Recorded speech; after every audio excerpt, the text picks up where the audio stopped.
Good evening students, class 12th की mathematics vector algebra में आज हम लोग स्टार्ट करने वाले एक्सरसाइज 10.3 के क्वेश्चंस सॉल्व करेंगे। इसके पहले हमने आपको बता दिया कि डॉट प्रोडक्ट क्या होता है। इसके पहले वाली रिकॉर्डेड वीडियो आप जरूर देख लीजिए। तो पहला क्वेश्चन कह रहा है कि find the angle between two vectors vector A and vector B with magnitudes √3 and 2 respectively having, और यहाँ पर दोनों वेक्टर्स का प्रोडक्ट को √6 दिया हुआ है।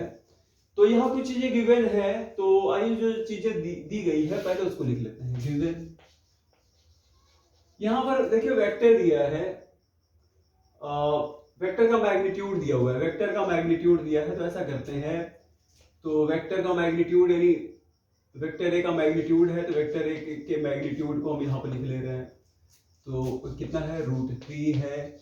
और एक वेक्टर v के मैग्नीट्यूड को दिया है, तो वेक्टर v का मैग्नीट्यूड भी यहाँ पर लिख देते हैं। ये तो हो गया 2।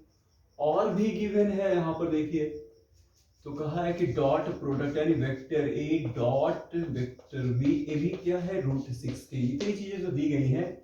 तो आइए देखिए, डॉट प्रोडक्ट हम लोगों ने पढ़ा हुआ है कि डॉट प्रोडक्ट डिफाइन है अगर दो वेक्टर्स के बीच का अगर एंगल थीटा हो तो डिफाइन है, वहीं से एंगल वाला फॉर्मूला निकल जाएगा।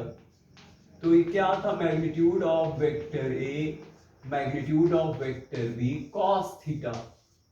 तो कॉस थीटा को इधर रख रहे हैं, इसको इधर ट्रांसपोज कर दे रहे हैं। तो यहीं से अगर हम फॉर्मूला निकालना चाहें तो ये निकाल सकते हैं। Vector A dot vector B और magnitude of vector A and magnitude of vector B, यहां से निकल जाएगा। बस इसे आपको याद रखना है, इसे आपको याद रखना है,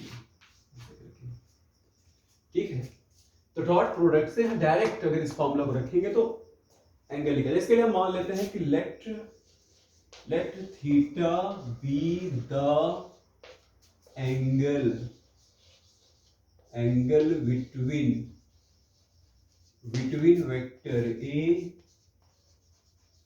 एंड वेक्टर बी। हमने मान लिया कि theta vector A and vector B के बीच एंगल थीटा है। तो आइए फॉर्मूला देखिए, कॉस थीटा क्या कहता है, ये vector A dot vector B और magnitude of vector A magnitude of vector B. आइए रखते चलते हैं। तो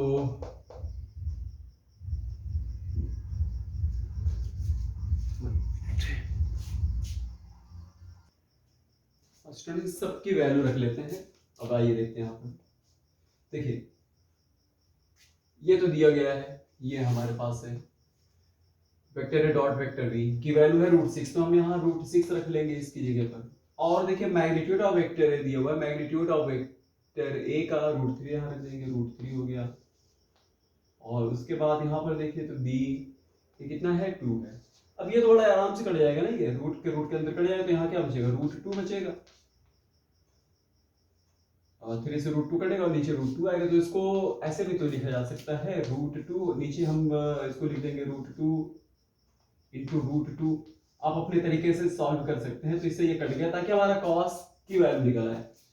तो यहाँ पर कॉस थीटा की वैल्यू तो आ गई 1/√2। अब कॉस थीटा हो गया, हमें थीटा की वैल्यू चाहिए, तो यहाँ कॉस 45 डिग्री की वैल्यू होती है। कंपेयर करेंगे तो थीटा इज इक्वल टू π/4, यही आंसर हो गया। तो दो वेक्टर्स के बीच जो एंगल आया है, हमने माना हुआ है ना theta be the angle between vector A and vector B, तो ये 45 डिग्री का आएगा। यानी π/4 का मतलब 45 डिग्री, π/4 रेडियन। तो ये फर्स्ट इसको कॉपी कर लीजिए, उसके बाद सेकंड आपको बताते हैं। स्टूडेंट्स देखते हैं क्वेश्चन नंबर 6 कह रहा find the angle between the vectors i cap minus 2j cap plus 3k cap 3i cap minus 2j cap plus k cap. यानी वेक्टर्स को कंपोनेंट्स फॉर्म में यहाँ पर लिखा हुआ है। तो ऐसा करते हैं, इस वेक्टर्स को वेक्टर ए से रिप्रेजेंट करते हैं। तो सॉल्व करने के लिए हमने जो पहला वेक्टर यहाँ दिया है कंपोनेंट फॉर्म, इसको वेक्टर ए मान लिया ताकि सॉल्व करना आसान हो जाए। और प्लस 3k कैप, एंड जो दूसरा वेक्टर है जो कंपोनेंट फॉर्म में दिया है इसको भी हमने वेक्टर बी से रिप्रेजेंट किया और इसको लिखा 3i cap minus 2j cap और प्लस k कैप। तो अब देखिए हमारे पास फॉर्मूला है ना, अब मान लेते हैं कि let theta be the angle between vector A and vector B. Vector A और वेक्टर के बी के बीच अगर एंगल थीटा है तो कॉस थीटा, ये वेक्टर के डॉट प्रोडक्ट से ही ये निकाला गया है, तो डॉट प्रोडक्ट डिफाइन होता है तो वहीं से cos theta vector A dot vector B, इसमें डिवाइड करेंगे वेक्टर के मैग्नीट्यूड से। वेक्टर के मैग्नीट्यूड से यहां पर डिवाइड कर दिया। तो इसको सॉल्व करते हैं, यहीं पर यही नीचे सॉल्व कर लेते हैं। तो वेक्टर ए ये है I cap minus 2j cap plus 3k cap, ये हो गया डॉट। और इसके बाद वेक्टर बी है 3i cap minus 2j cap plus k cap, और इसका मैग्नीट्यूड होगा under root magnitude scalar component जो है तो इसके स्क्वायर का सम करेंगे यानी 1 का स्क्वायर। ये सब आपको पिछले रिकॉर्डेड वीडियो में हमने सब आपको बताया हुआ है, आप अगर उसको देख लेते हैं तो ज़्यादा आपकी समझ में आएगा। और प्लस 3 का ए स्क्वायर की मैग्नीट्यूड कैसे निकाला जाता है। उसके बाद जो वेक्टर बी का मैग्नीट्यूड ये है तो इसके स्केलर कंपोनेंट्स का स्क्वायर कीजिए, सम कीजिए, 3 का स्क्वायर प्लस फिर माइनस 2 का स्क्वायर फिर प्लस 1 का स्क्वायर। आई थिंक इसको सॉल्व कर लेते हैं। तो देखिए यहाँ आप थोड़ा ध्यान देना है, हमें यहाँ पर प्रोडक्ट करना है, दो वेक्टर्स का प्रोडक्ट है, वेक्टर्स कंपोनेंट्स फॉर्म में है। आप हमेशा याद रखिए, हमने आपको बताया हुआ है कि अगर आई के साथ डॉट प्रोडक्ट करेंगे तो वह हमेशा 1 आएगा। ये हमने आपको पिछले रिकॉर्डेड वीडियो में आपको बताया हुआ है। जे के साथ 1 आएगा, के के साथ डॉट प्रोडक्ट 1 होता है, और आई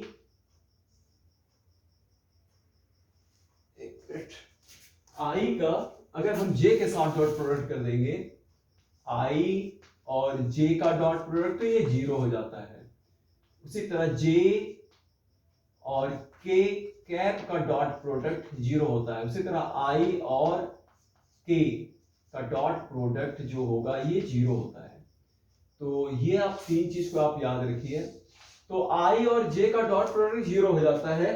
तो यहाँ थोड़ा हम लोग दिमाग लगाएंगे। देखिए ये होता क्या है, डॉट प्रोडक्ट जो होता है एक तरह का अलजेब्रिक एक्सप्रेशन जैसा ही मल्टीप्लाई करते हैं, बिल्कुल वैसे ही करना है। आई का इसके साथ इसके साथ इसके साथ करेंगे, लेकिन आई का जब आई के साथ करेंगे तो कॉफिशिएंट का तो मल्टीप्लाई होगा, और आई का डॉट प्रोडक्ट जो होगा वो तो 1 दे देगा, तो ठीक है। लेकिन जब आई का हम जे के साथ मल्टीप्लाई करेंगे तो कॉफिशिएंट का तो मल्टीप्लाई हो जाएगा, लेकिन आई कैप डॉट प्रोडक्ट जे कैप हमने आपको बताया ना 0 हो जाएगा। तो ये 0 हो गया तो हमें क्या मेहनत करने की जरूरत है, केवल हम आई का आई के टर्म के साथ, जे का जे के टर्म के साथ, बाकी के का के टर्म के साथ ही क्या करेंगे, मल्टीप्लाई कर देंगे। मतलब आई का आई के साथ, बाकी सब 0 हो जाएगा। तो चलिए आई के साथ यहाँ पर मल्टीप्लाई करते हैं। तो कॉफिशिएंट इसका 1, इसका कॉफिशिएंट 3 हो गया 3, और आई 0 हो गया, खत्म कहानी। माइनस और माइनस ये हो गया 4, 2 के साथ करते हैं प्रोडक्ट, तो ये हो गया 4, और जे का हो जाएगा 1, ये भी काम खत्म। 3 ये हो गया प्लस 3, और के के साथ 1। बाकी अगर अब दूसरे किसी भी करेंगे तो कोई मतलब निकलने वाला नहीं है। और अब इसको सॉल्व कर लेते हैं। देखिए इसको, तो ये तो मिलेगा, देखिए 1 का स्क्वायर 1 प्लस 2 माइनस का स्क्वायर हो गया 4, और प्लस 3 का स्क्वायर 9, और आगे इसको 9 प्लस 4 प्लस 1। अब इसे यही लिख लेते हैं, तो 10 आया, ये तो 10 हो गया। अब इसको भी सॉल्व कर लेते हैं, तो ये हो जाएगा 10 और ये 40, ये भी आएगा √40। तो यहां तक तो हम लोग ले आए, ये कॉस की वैल्यू आ गई, कॉस थीटा की वैल्यू आ गई। अब आगे ही सॉल्व करेंगे, ठीक है, इसको साफ करें तो सॉल्व करते हैं। हाँ स्टूडेंट्स, अब आगे देखते हैं। देखिए कॉस थीटा की वैल्यू तो हम लोग यहाँ तक पहुंचा है निकालते हुए, तो ऐसा करते हैं कॉस थीटा क्या निकला, इसको भी और सॉल्व कर लेते हैं। तो ये हो गया 10, ये हो गया 10। अब यहाँ देखिए इसका मल्टीप्लाई करेंगे तो फ्री हो जाएगा 40, इसको काट दिया,